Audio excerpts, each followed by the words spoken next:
Il faut qu'on puisse répondre individuellement et de façon honnête et concrète à la question de savoir si, de toute façon, tu viens aux réunions, tu viens chaque fois aux réunions, est-ce que ça t'aide à devenir meilleur?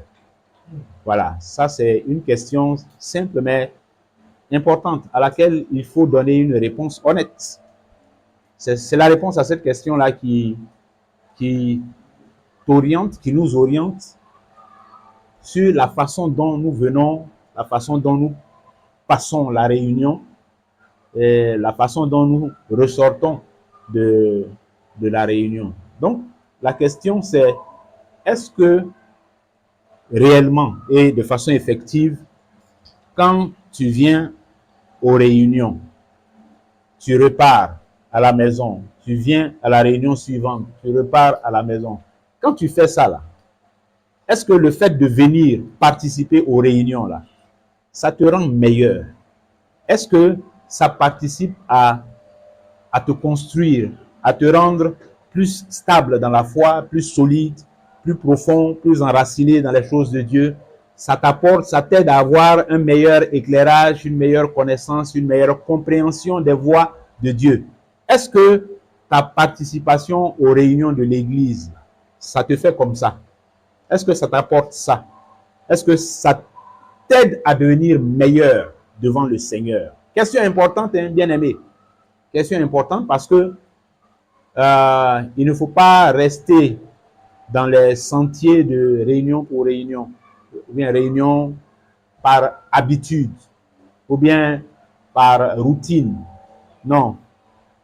Chacun de nous doit donner un sens à sa présence dans les réunions. De ce point de vue-là aussi.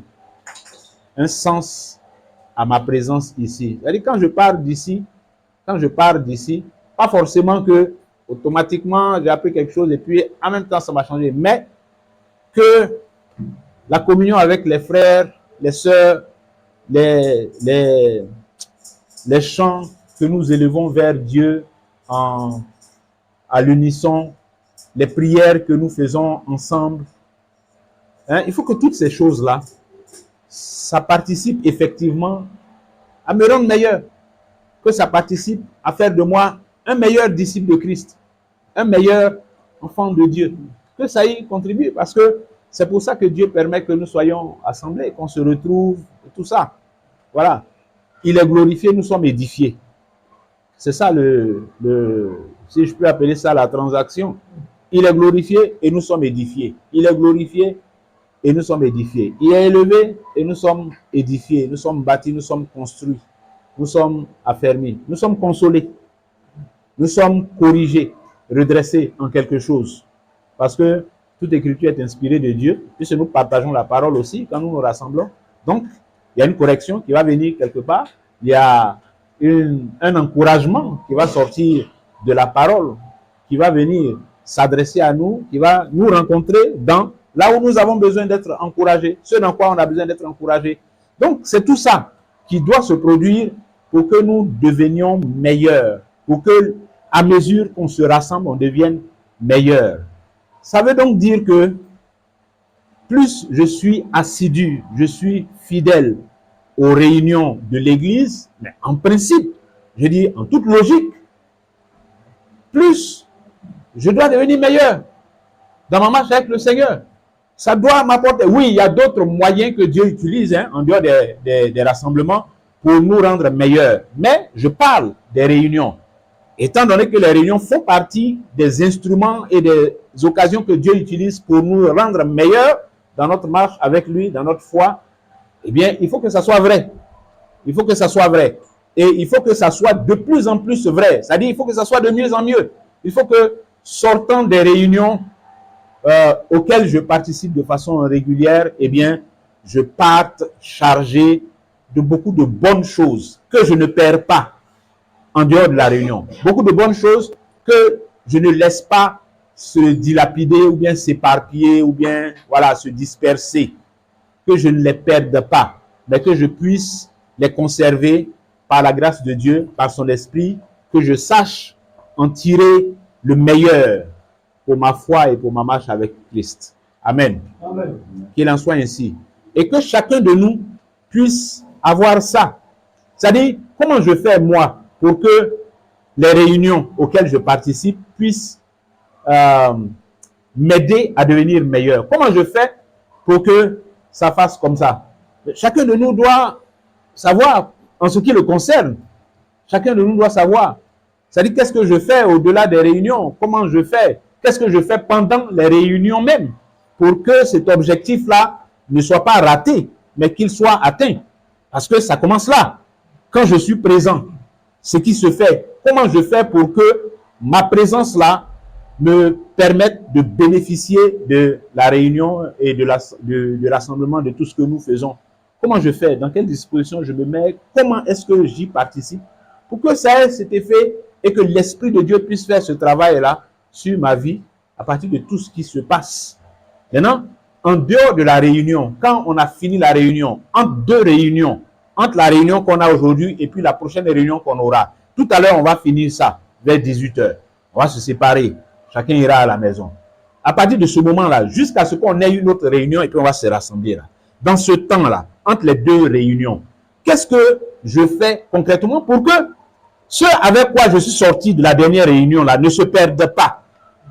Et pour que effectivement ça puisse participer à me construire, à me bâtir. Qu'est-ce que je fais? Comment je fais? Comment je me comporte pour que ces choses-là puissent être pour moi un gain, un bénéfice, un avantage, et que le fait d'avoir été à la réunion précédente ne soit pas juste quelque chose comme ça, mais que effectivement il y ait des effets, il y ait quelque chose que j'ai gagné spirituellement. Comment je fais? Chacun doit connaître, chacun doit avoir ça. Chacun doit avoir des pratiques, des choses qu'il fait, une façon de gérer sa présence dans les réunions de l'Église. Amen. Afin qu'on ne se soit pas assemblé en vain.